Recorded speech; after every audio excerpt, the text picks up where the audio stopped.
Halo. Dalam perjumpaan kita kali ini kita akan membahas tentang penyusunan peraturan desa tentang pengaduan dan penanganan masalah di desa.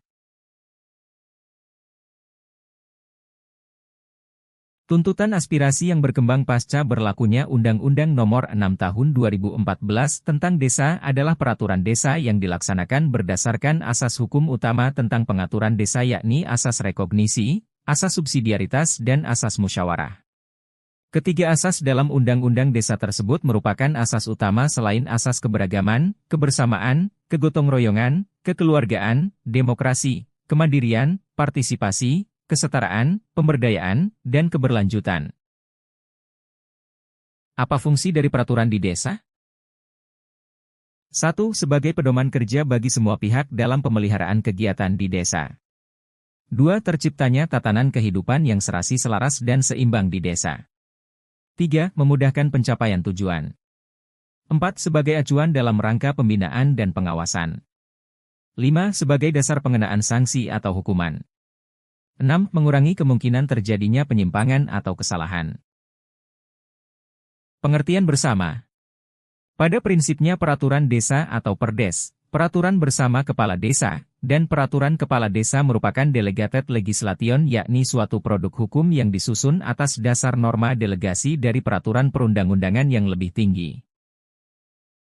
Perdes yang ada di desa. 1. Perdes RPJMDes. 2. Perdes RKPdes. 3. Perdes APBdes. 4. Perdes LKD, LAD. 5. Perdes Kerjasama Desa. 6. Perdes Pengaduan dan Penanganan Masalah. 7. Perdes Kewenangan. 8. Perdes Aset. 9. Perdes LPPdes.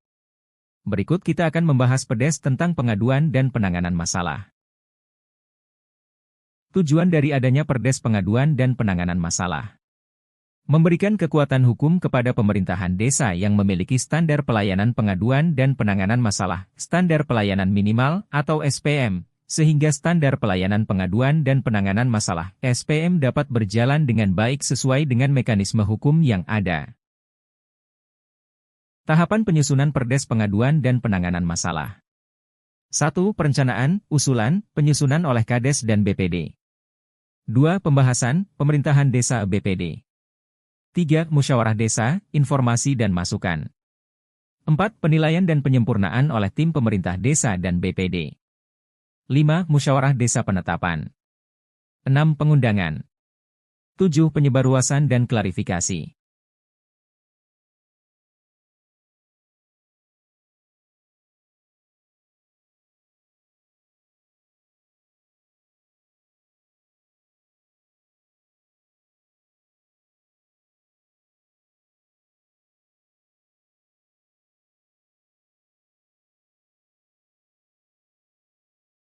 Landasan filosofis, yuridis dan sosiologis dalam penyusunan perdes tentang pengaduan dan penanganan masalah. 1. Harus disusun oleh pemerintah desa, kepala desa dengan BPD. 2. Harus sesuai dengan prosedur standar. 3. Tidak boleh bertentangan dengan peraturan yang lebih tinggi. 4. Diterima secara wajar dan sesuai dengan kondisi sosial budaya masyarakat. Untuk diperhatikan. Perdes pengaduan dan penanganan masalah merupakan peraturan bersama kepala desa. Perdes pengaduan dan penanganan masalah dibuat berdasarkan fungsi, kewenangan dari pemerintahan desa. Proses penyusunan meliputi tahapan perencanaan, penyusunan, pembahasan, penetapan, pengundangan, penyebarluasan. Perdes pengaduan dan penanganan masalah tidak boleh bertentangan dengan kepentingan umum dan perundangan yang lebih tinggi. Perdes pengaduan dan penanganan masalah ditetapkan oleh kepala desa setelah dibahas dan disepakati bersama BPD. Prinsip dasar pembentukan perdes pengaduan dan penanganan masalah. 1. Kepastian hukum. 2. Transparansi.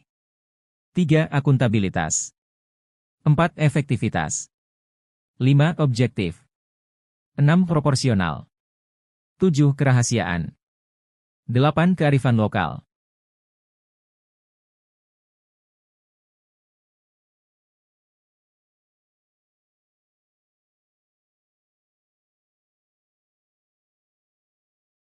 Apa yang dimaksud dengan pengawasan pengaduan? 1. Proses melihat dan menilai kembali kegiatan yang dilakukan secara berkala oleh berbagai pihak. 2. Kegiatan memantau pelaksanaan apakah telah sesuai dengan rencana atau belum. 3. Bentuk pendampingan dalam memperbaiki kinerja di lapangan. Tujuan pemantauan atau pengawasan. Menjaga setiap proses selalu sesuai dengan aturan, prinsip dan kebijakan yang ada. Menjaga bahwa hasil-hasil dalam seluruh tahapan kegiatan diperoleh melalui proses dan mekanisme yang benar. Mengendalikan pelaksanaan kegiatan sesuai dengan rencana yang telah ditentukan. Menjaga kualitas dari setiap kegiatan yang dilaksanakan agar memuaskan dan memenuhi kriteria yang telah ditetapkan. Mengendalikan agar setiap pelaku di desa dapat menjalankan tugas dan tanggung jawabnya secara baik sesuai dengan fungsinya masing-masing. Pengawasan ada dua yaitu 1. Pengawasan internal, yaitu dilakukan oleh secara partisipasi dari masyarakat, pemerintahan daerah dan desa serta perwakilan atau kelompok masyarakat yang tunjuk berdasarkan peraturan yang ada. 2. Pengawasan eksternal, yaitu kelembagaan sosial, kepolisian dan lain-lain.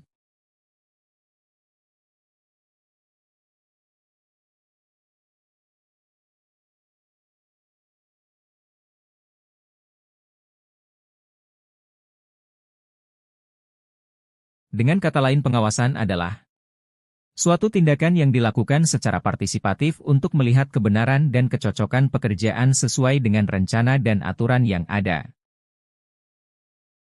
Pengawasan pembangunan desa merupakan hak masyarakat desa untuk meminta dan mendapatkan informasi dari pemerintah desa serta mengawasi kegiatan penyelenggaraan pemerintahan desa, pelaksanaan pembangunan desa, pembinaan kemasyarakatan desa, dan pemberdayaan masyarakat desa. Menyampaikan aspirasi, saran, dan pendapat lisan atau tertulis secara bertanggung jawab tentang kegiatan penyelenggaraan pemerintahan desa, pelaksanaan pembangunan desa, pembinaan kemasyarakatan desa, dan pemberdayaan masyarakat desa. Oleh karena itu, pemerintah desa wajib melakukan pengelolaan pengaduan dan penyelesaian masalah terkait dengan pembangunan desa sesuai dengan mekanisme peraturan yang ada atau Perdes Pengaduan dan Penanganan Masalah. Itulah penjelasan singkat materi kali ini yaitu penyusunan Perdes tentang pengaduan dan penanganan masalah di desa. Sampai jumpa di lain waktu. Sekian dan terima kasih.